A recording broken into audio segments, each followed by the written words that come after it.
De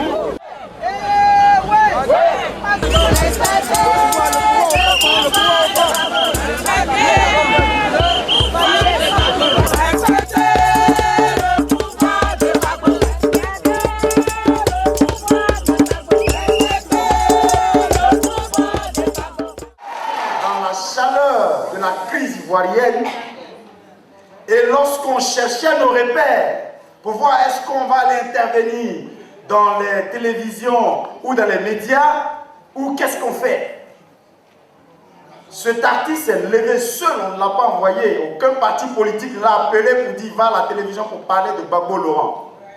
Il s'est levé seul et il est allé à la télévision France 3. Et il a défendu la Côte d'Ivoire, il a défendu Gbagbo Laurent sur cette chaîne. On va s'intéresser à la vision qu'on a dans nos pays démocratiques de la démocratie ou de l'absence de démocratie des autres. Le cas évidemment auquel on pense, c'est celui de la Côte d'Ivoire. Pendant ce temps-là, Alain Grèche et commandant Simiol vont venir nous rejoindre, mais d'abord ce qui s'est passé depuis samedi dernier en Côte d'Ivoire. Des barricades, des pneus en flammes dans un quartier Commandant favorable. Simiol, vous êtes chanteur de reggae, vous venez de sortir votre premier album, Libération, et vous avez vivement réagi à la manière dont les médias français, mais aussi occidentaux, ont présenté Alassane Ouattara comme le véritable vainqueur des élections en Côte d'Ivoire. J'en conclus que vous êtes un partisan de Laurent Gbagbo, ou c'est simplement le fait qu'il y a eu cette unanimité de nos pays démocratiques pour dire c'est Ouattara qui a gagné, qui fait que vous en doutez? Moi je suis un partisan de la justice et de l'égalité, de la légalité et du droit. Frédéric Tadei m'a invité à son émission en dépit de mon politiquement incorrect, parce que ça avait quand même le mérite d'être le seul rempart de l'expression libre en France.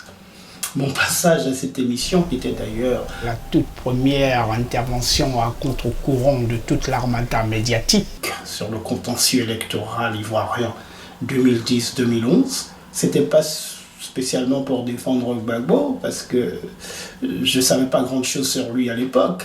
C'était surtout pour plaider la légalité constitutionnelle sur laquelle se jouait le sort de la souveraineté de la Côte d'Ivoire et par conséquent de tous les pays africains.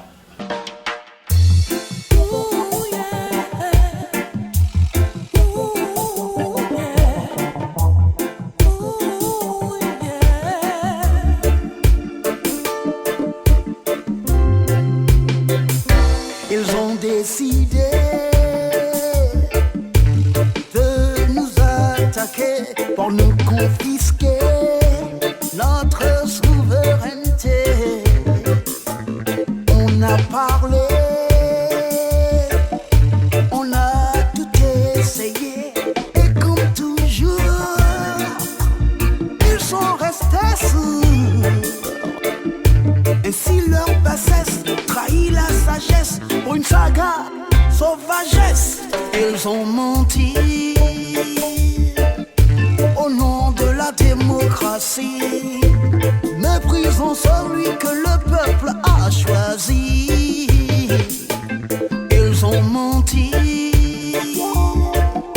au nom de la barbarie, se donnant des rôles rien que pour le contrôle de notre sol et notre sous-sol. Mais moi j'en ai ras-le-bol. Faut sauver mon pays, faut sauver mon pays, faut sauver mon pays, faut sauver mon pays de la barbarie. Ils ont massacré de pauvres innocents. Disons que dès les premiers jours, la gouvernance de Gbagbo s'est trouvée confrontée à un plan de déstabilisation venu de l'extérieur. Et ce plan de déstabilisation a entraîné le report répétitif de l'échéance électorale, avec toutes les frustrations liées aux taillades qui l'ont visiblement empêché de mener à bien son plan de développement. Disons, si je pouvais me permettre un reproche à Gbagbo, c'est d'être allé à ces élections sans s'être assuré du désarmement de, je ne dirais pas ces rebelles, parce que la notion de rebelle porte toute sa noblesse, sauf qu'elle est pervertie dans cette crise. Gbagbo aurait dû brandir les fameuses clauses du DDR, qui sont le désarmement désarmement, démobilisation et réintégration, inscrites dans les accords de Accra 3, sachant que ces accords se réfèrent mais lamentablement aux accords de Lina Marcoursi, qui constituent mais une aberration manifeste du fait de l'exclusion pour le moins stratégique de la personnalité la plus importante de cette crise, en l'occurrence M. Gbagbo, sur la table des négociations. Et c'est vrai, Gbagbo était l'une des personnalités, voire la personnalité la plus importante de cette crise. Moi, je suis un artiste de reggae. Je milite pour la justice, je milite pour l'égalité des chances, je milite pour une Afrique libre et souveraine, dont je ne peux pas cautionner de telles absurdités, dont je ne m'inscris pas du tout dans cette catégorie d'artistes de reggae qui, tantôt, ont procédé à tout va à la diabolisation de Gbagbo, ou qui, tantôt, ont remercié la France, l'armée française, d'être intervenue. Parce qu'ils ne pèsent pas le poids de leurs paroles, des conséquences de leurs paroles sur la vie des milliers de gens qui ont péri dans cette crise. Peut-être qu'il faudrait quand même remettre les pendules à l'heure en rappelant que le reggae est par essence une musique de libération du peuple noir face à la domination occidentale conduite par l'idéologie suprémaciste. Et cette libération passe par la décolonisation totale de l'Afrique. C'est qui entend que si Bob Marley était en vie, il aurait mais indéfectiblement soutenu Gbagbo du fait de son engagement pour la vraie indépendance de la Côte d'Ivoire et servir ainsi de modèle pour le reste de l'Afrique. Donc il faut rester cohérent. Soit on est des artistes de reggae avec l'éthique et l'intégrité que cela suppose, soit on est des bouffons, des bouffons de la tyrannie. Comme ces bouffons des rois de l'époque qui amusaient la galerie pour quelques poignées d'or. Donc, il faut rester cohérent. Parce qu'il en va vraiment de la prospérité de l'Afrique. Et bien entendu, de la postérité de l'Afrique. Côte d'Ivoire, pays de prospérité, maintenant devenu une terre de calamité. Ces gens-là qui n'ont aucun respect pour les Noirs sont arrivés avec leurs armes en Côte d'Ivoire. Cette oligarchie de gangsterisme international a braqué le pays par un hold-up électoral. Ils ont tué nos papas, ils ont tué nos mamans, ils ont tué nos enfants, nos frères et nos sœurs. Ils ont tué Adjekwe, ils ont tué Akor. À vous tous qui me regardez, je dis bonjour ou bonsoir et je vous invite chaleureusement à venir le 19 décembre, je dis bien le 19 décembre, au concert du commandant Simiol, au Point Éphémère. Moi-même j'étais au Point Éphémère, une très belle salle où tout a été vraiment mis en œuvre pour que vous passiez un bon moment. En plus le prix c'est donné, c'est 10 €. Venez tous soutenir cet artiste de talent, cet artiste qui mérite qu'on le soutienne parce qu'il a pris des risques pour sa carrière, parce qu'il croit en certaines idées qu'il a défendues dans un environnement hostile. Donc que faire de mieux pour soutenir des gens comme lui qui portent des idées au moment de l'art commercial que de venir à son concert, que de venir avec des amis à son concert. Je rappelle au Point Éphémère, en plus il y aura une surprise puisqu'il chantera avec Guy Laberty qui est connu plutôt dans le monde de la politique et qui cette fois-là poussera la chansonnette, prendra sa guitare, chantera et nous ouvrira une autre partie de son imaginaire. Allez, venez vous réchauffer le 19 décembre, le mercredi 19 décembre à 20h au Point Éphémère à Paris, dans le 10e, c'est au 200 quai Valmy. Commandant Simiol fait un concert et il a eu la gentillesse de m'inviter pour pousser la chansonnette. Alors certains d'entre vous connaissent peut-être le reggae sur YouTube, mais je vous réserve une petite balade en robe. Sur ce plateau, il y a Guy Laberty. Bonsoir et bienvenue. Bonsoir. Vous êtes ancien délégué national aux questions africaines pour le Parti socialiste. Vous avez connu très bien Laurent Gbagbo. Depuis son exil en 1982. Exactement. 1988. Alors, cette première question que je vous pose, les images que vous avez vues cet après-midi de cet homme qui arrive à l'hôtel Golf avec sa femme, à votre avis, que se passe-t-il dans sa tête, dans la tête de l'homme que vous connaissez? Ce sont des images qui sont très douloureuses. à la fois pour la Côte d'Ivoire, pour toutes les espérances démocratiques qu'il a cristallisées tout au long des années 80, 90, jusqu'à la conquête du pouvoir en l'an 2000. Et je rappelle d'ailleurs que M. Alassane Ouattara est celui qui l'a fait arrêter en 1992, alors qu'il était Premier ministre, et qui, sur la base de la loi anti-casseurs qu'il avait fait promulguer, l'a fait condamner à 2 ans de prison par la justice ivoirienne aux ordres à cette époque. Donc je revois ces images avec une énorme émotion. Et quand je vois en plus ce débardeur, ça me rappelle terriblement Patrice Lumumba. Et je dois dire que je les vois avec une très grosse émotion, à la fois personnelle, mais ça c'est pas très grave, mais surtout pour la Côte d'Ivoire et pour l'ensemble du continent africain. Je suis absolument confondu et j'ai honte en tant que citoyen français que la France ait fait le sale boulot jusqu'au bout.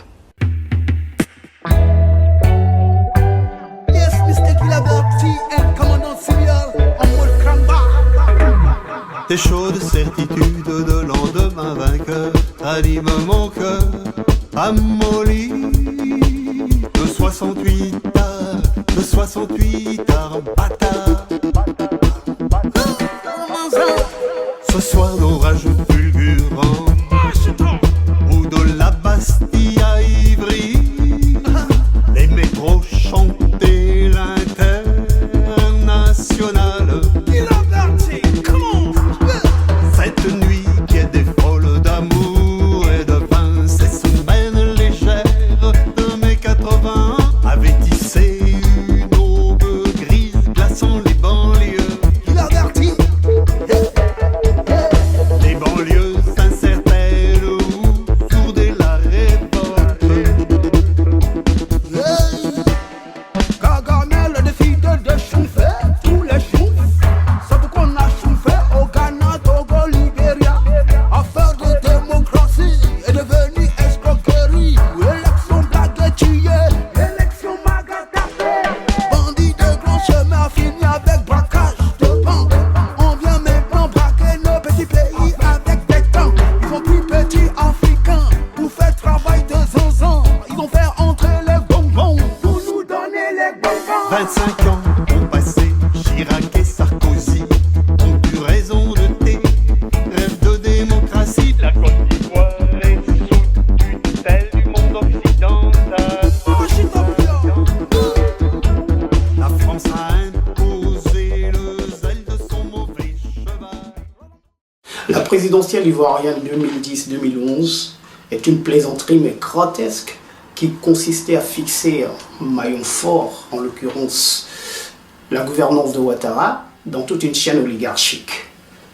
Et la crise ivoirienne qui s'est soldée par l'attaque militaire de la France et l'enlèvement du président Gbagbo est un point fort de la guerre coloniale qui s'inscrit dans une guerre des civilisations qui remonte depuis l'Antiquité, impulsant dans le cours de l'histoire des épisodes tragiques tels que la traite négrière, les différentes guerres coloniales, et qui est remise au goût du jour sous une forme de guerre totale menée sur le plan politique, économique, militaire, mais aussi sur le plan psychologique, intellectuel, culturel, médiatique, etc. D'ailleurs, Gbagbo n'est pas le premier leader noir qui s'inscrit dans ce triste scénario d'enlèvement et de séquestration par des envahisseurs étrangers. Il y a eu le cas de Toussaint Louverture, il y a eu le cas du roi Béhanzin, et aujourd'hui bien d'autres. Libérez Gbagbo. Libérez Gbagbo.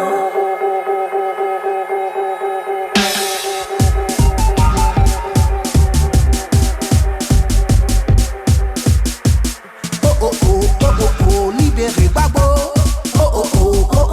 Libérez Gbagbo. Libérez Gbagbo. Libérez Gbagbo. Arrêtez ça. Avec ses zozos. Licarne.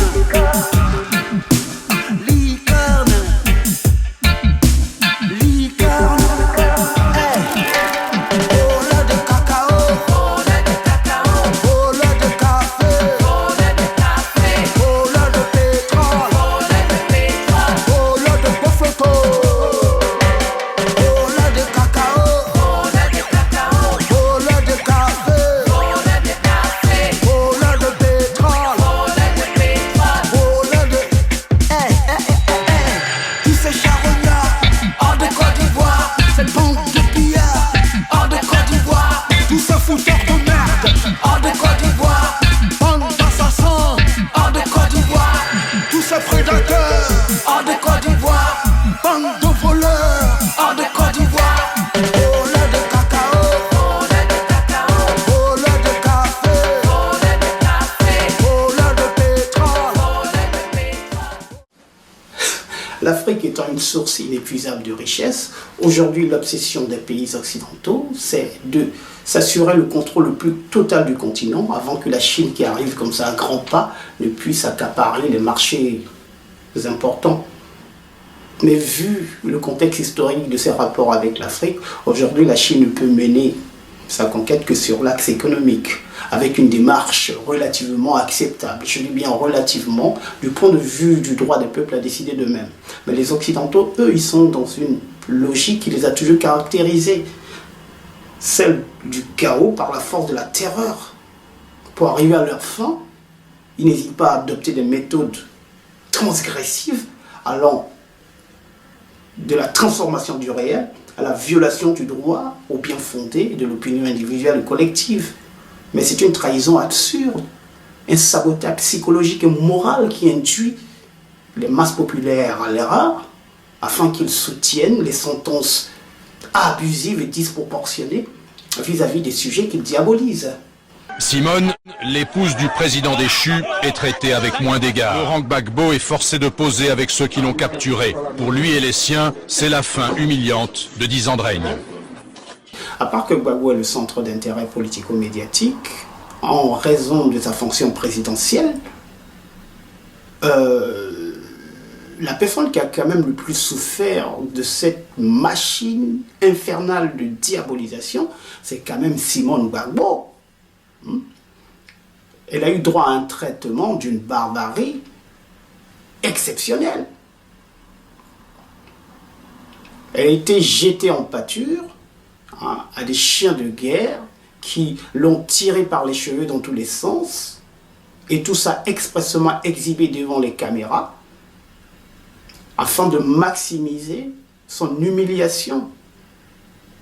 Et comme vous pouvez le constater, c'est dans les pays du noir qu'on peut se permettre ce type de transgression morale. Ça aurait été en France, en Espagne, en Allemagne, au Portugal, la dame aurait été arrêtée correctement et rendue aux autorités en toute sécurité. Dans un monde décivilisé, les femmes qui ont fait du mal sont arrêtées dans des conditions décentes et soumis après à un jugement pénal. C'est une facette du processus de souillure de la femme noire qui consiste à mettre à genoux les nations nègres sur plusieurs générations. C'est un phénomène qui date depuis la traite négrière et qui persiste encore aujourd'hui partout en Afrique, notamment au Congo. Et dans plusieurs pays aussi, dans le Nouveau Monde, Haïti, aux États-Unis, même aux États-Unis.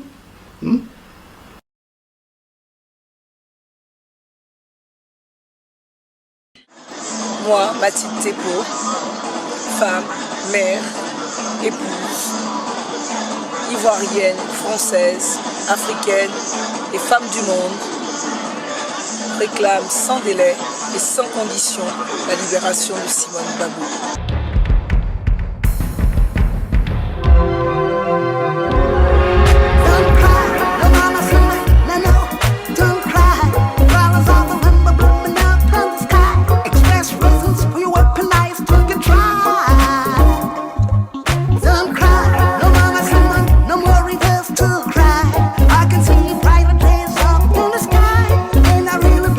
My words will lie. Don't cry.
communication étant le fer de lance dans cette guerre totale, elle permet de préparer le terrain aux attaques militaires sous fond de propagande.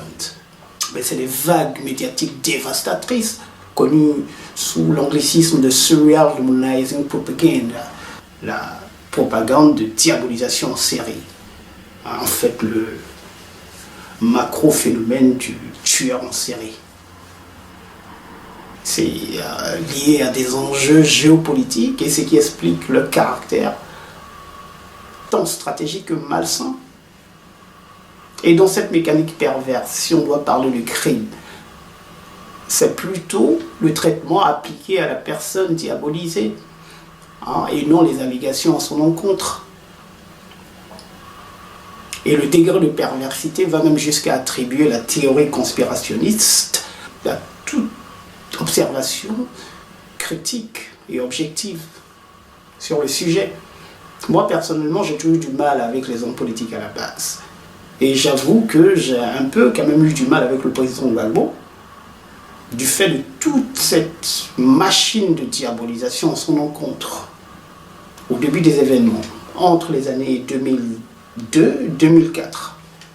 Mais là où il a quand même interpellé ma conscience, là où il a quand même interpellé mon sens de l'analyse, mon besoin d'investigation, c'est que malgré toutes ces violences intempestives dirigées contre lui, mais il est toujours resté sans haine. Alors là, tu te dis, il y a quand même quelque chose. Il y a quand même quelque chose à aller fouiller, quoi. Le gars, si ce n'est pas un saint, ce n'est pas non plus l'affreux dictateur qu'on s'acharne à exhiber comme ça aux yeux du monde. Système d'aliénation venu sur des générations. Hier la religion, aujourd'hui la télévision. Chaîne d'une taxe, SFR ou Freebox. Que de paradoxes, dans la masse hétérodoxe. Que de mythos, que de people. Ces gens-là nous ont toujours pris pour leurs zouzous. Bien calés dans ton canapé. La bouteille de coca qu'elle devant ta télé. Coca-Cola, c'est caca qui est là. Mais tu le bois et manges tes chips devant ton home cinéma. Que de l'intoxication, ce système de consommation, de l'alimentation jusqu'à l'information. La révolution ne passera pas à la télé, mon frère. La révolution ne passera pas à la... Mais nous sommes vraiment dans un monde machiavélique, régi par le principe du renversement de l'ordre symbolique. Ça veut dire quoi?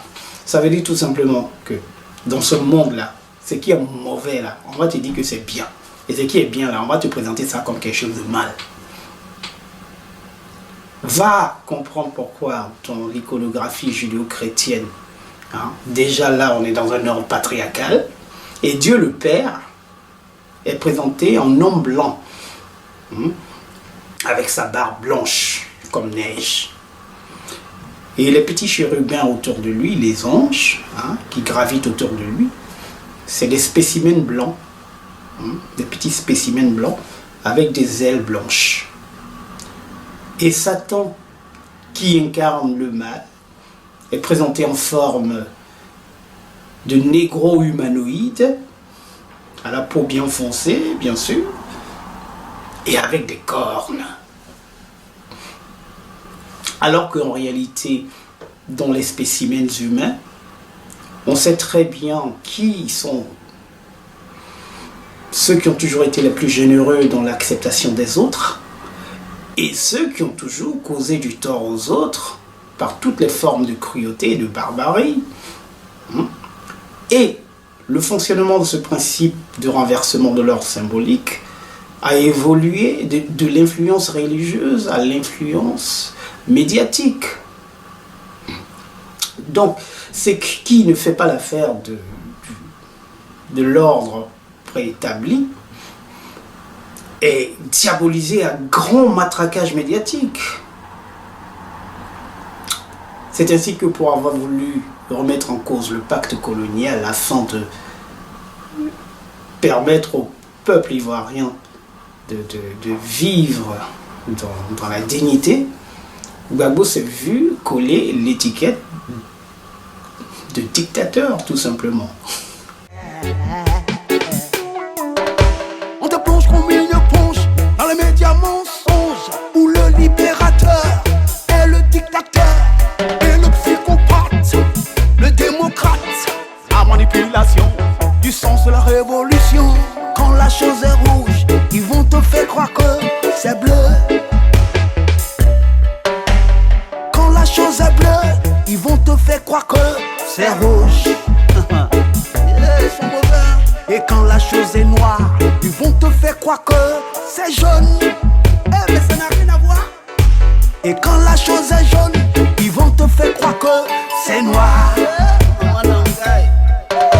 La révolution ne passera pas à la télé, mon frère. Mais alors, si Gbagbo est un dictateur, c'est que c'est un drôle de dictateur. Un dictateur qui passionne. Un dictateur qui passionne des milliers d'Ivoiriens et d'Africains, et moi en premier. Sinon, comment expliquer qu'après 7 ans de détention, suite à son renversement, des hommes et des femmes arrivent de partout le monde, pour aller manifester devant la prison de La Haye en faveur de sa libération.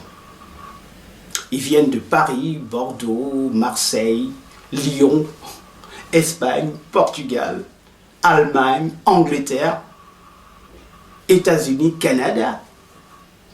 Ce avec la même ferveur qu'au début des événements. C'est quand même une grande première dans l'histoire des dictatures. Nous sommes rassemblés aujourd'hui pour aller à La Haye libérer notre président Laurent Gbagbo. Ça fait longtemps qu'il est là-bas. Et donc nous sommes venus aujourd'hui parce qu'on a eu l'occasion de pouvoir encore aller lui dire que ses enfants sont là et qu'il peut compter sur nous, quel que soit le résultat. Nous, on sait qu'il est dans notre cœur et qu'il est déjà libéré. C'est une histoire d'amour entre le président et nous. On a 13 cars, là, sans compter les 13 cars, là, à la place de la République, sans compter ceux qui vont en covoiturage, en personnel, en train, en bateau, à vélo. Tout le monde s'en va. Je suis Salimata du Mali, mais Gbagbo c'est mon père. Parce que Gbagbo il a œuvré pour tous les Africains.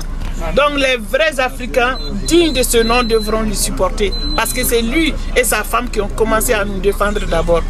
Donc si les gens veulent rester dans l'ignorance pour ne pas lui défendre, vraiment c'est honteux. Gbagbo, ça doit être le père de la nation. Si on veut l'Afrique unie, là, c'est Gbagbo, notre papa. Elle a un cancer, elle a été opérée, et on vient de l'opérer pour la deuxième fois. Elle est sortie, oui. Ça fait à peine 15 jours. Mais elle a tenu à être présente à cette reprise. Jésus. Il y a encore les fils. On m'a opéré le 11 mai 2017 et là on m'a opéré le 10 septembre. Non, le 10 septembre. Oui. 2018. Mais quand j'ai entendu qu'il y avait le voyage, j'ai appelé ma soeur, j'ai dit Maëlie, je vais venir. Même ma famille était étonnée, j'ai dit non, je vais partir. C'est comme un pèlerinage pour moi d'aller supporter Gbagbo. Voilà. Les autres vont à la Mecque, non? Moi, je vais à ma Mecque comme ça. Oh, bravo, applaudissez ça. On va libérer Gbagbo. On va libérer Gbagbo à La Haye.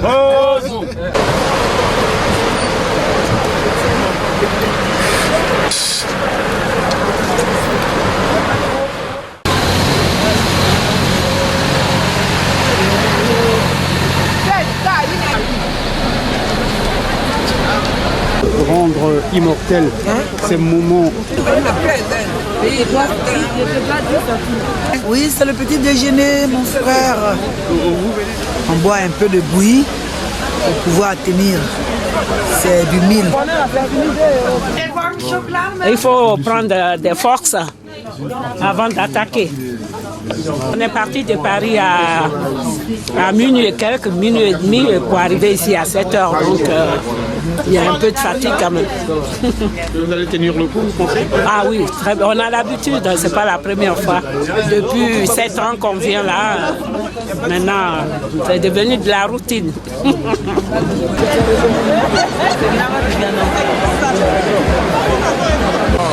morceau qui a été promis là, que tout le monde... Lequel? Aujourd'hui, on est venu pour soutenir Laurent Gbagbo. Hein? Le jour où Gbagbo va être libéré, non, je ne sais pas, bien que j'aurai crise cardiaque, bien qu'il ait sauté en l'air et puis calé là-bas pour dire merci Seigneur. Oui. Je viens du Portugal. Voilà. Alors, depuis hier soir, nous sommes arrivés ici en équipe. Voilà, depuis le quart, et nous sommes là. Nous sommes là pour soutenir notre chef, notre panafricain, notre espoir, notre démocrate. Je viens d'Abidjan, je suis arrivée ce matin apporter mon soutien à mon président pour dire qu'il demeure mon président, que je suis de tout cœur avec lui.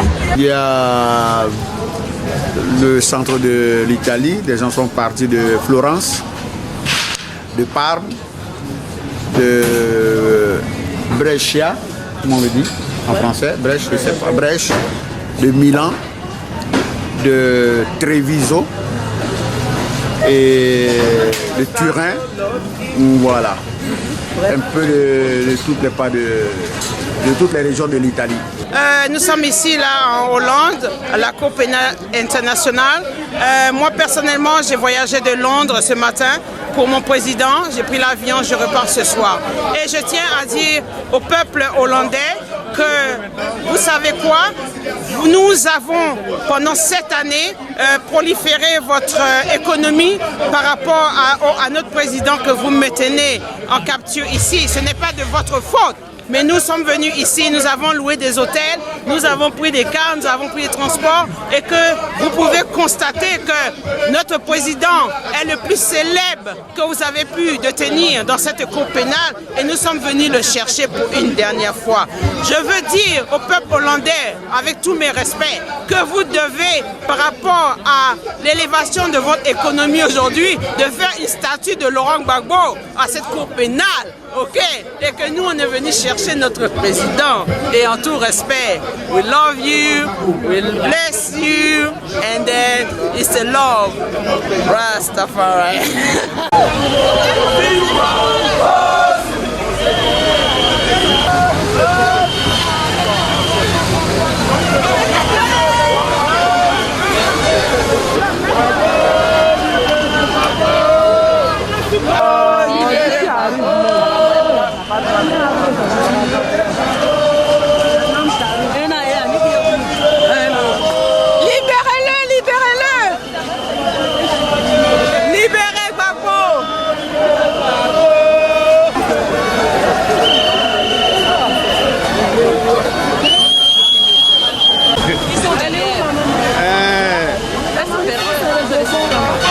Comment tu vas?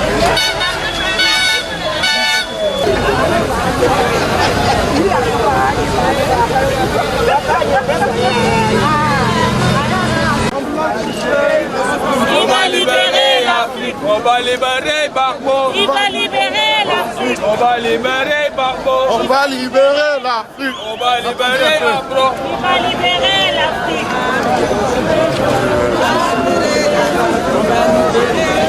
Attendez, parce qu'ils sont en train de filmer, On va libérer l'Afrique.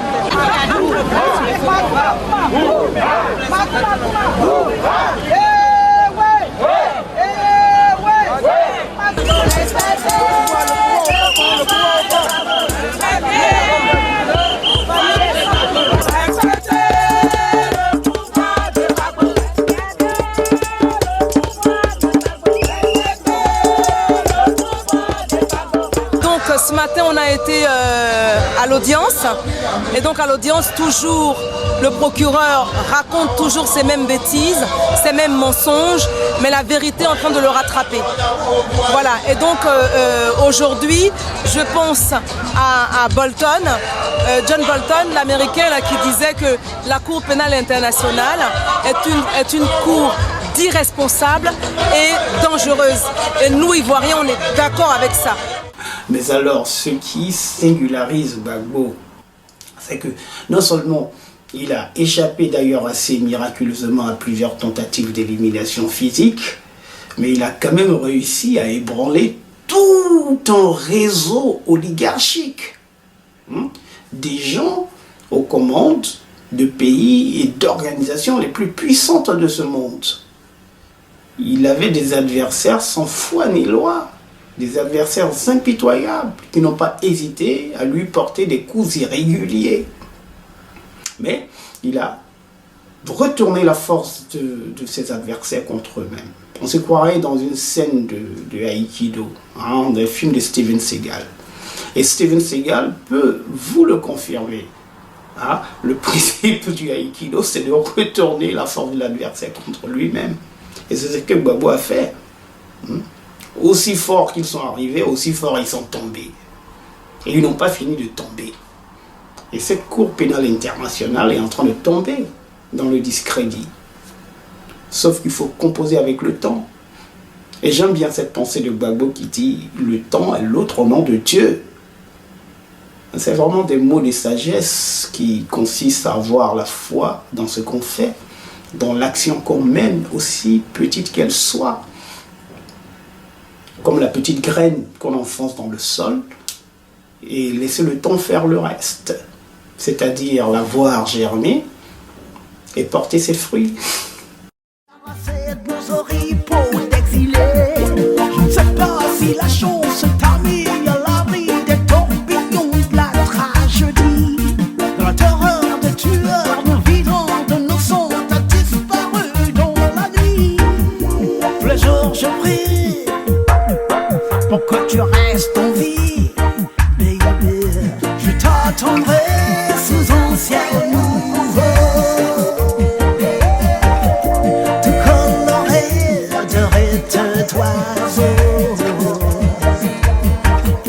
Je te ferai porter le flambeau de cette idylle tirée du chaos, baby. Toute cette crise ivoirienne et cette méga plaisanterie d'élection présidentielle qui a curieusement basculé dans la guerre, alors qu'on pouvait encore récompter les voix comme le demandait Gbagbo. Et toutes ces accusations de crimes contre l'humanité, et ce procès ridicule à la CPI, en réalité c'est quoi? C'est tout simplement une longue scène de braquage. Sauf que là on n'est pas dans du petit, moyen ou grand banditisme où on va braquer des banques avec des fusils à pompe ou des mitraillettes ou des pistolets, je ne sais pas quoi. Là, on est plutôt dans du très grand banditisme où on va braquer des pays avec des obus et des bombes,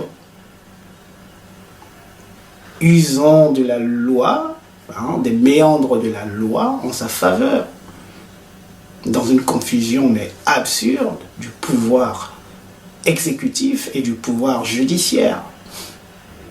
Mais ce qu'il faut comprendre, c'est qu'il faut arrêter cette activité machiavélique, cette entreprise, cette manigance machiavélique à grande échelle qui consiste à piller l'Afrique et pousser ses enfants à l'exil en créant le chaos.